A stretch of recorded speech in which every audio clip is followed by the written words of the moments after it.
Alex Jones was warning him about Epstein decades ago, long before the story went mainstream. Joe explained that Alex Jones kept insisting something dark was happening on Epstein's island, claiming it wasn't just a place for rich people to party, but a hub where powerful figures were being compromised. At the time, Rogan brushed it off as some crazy. It sounded too extreme, too unprovable, and frankly, too insane to take seriously. But looking back now, Joe says that's exactly what makes this situation so disturbing. He was the guy who told me about Epstein's island more than a decade ago, and I thought it was the craziest thing I'd ever heard. I was like, what are you saying? There's an island, like it sounds like a plot in a movie. There's an island where they fly famous rich scientists and politicians, and they compromise them with underage girls and get it on film so they could use it against them. I'm like, what? That sounds like horror. That sounds like lizard people. It sounds like, 5G creates COVID. Same thing.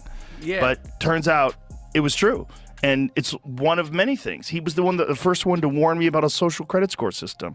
He's like, they're going to try to implement a social credit score system, and your money is going to be tied. They'll have centralized digital currency, and your money will be tied to your social credit score system, and you step out of line, you won't be able to buy things. You won't be able to travel. You won't be able to do anything. They're going to try to keep you within a 15-minute radius of your home, and they're starting to do that in places.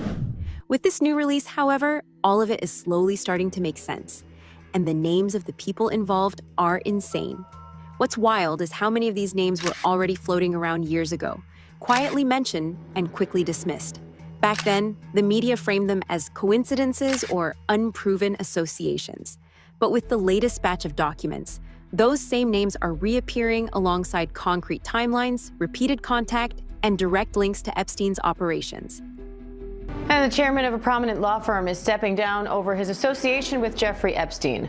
Paul Weiss law chair Brad Karp says in a statement, quote, "Recent reporting has created a distraction and has placed a focus on me that's not in the best interest of the firm."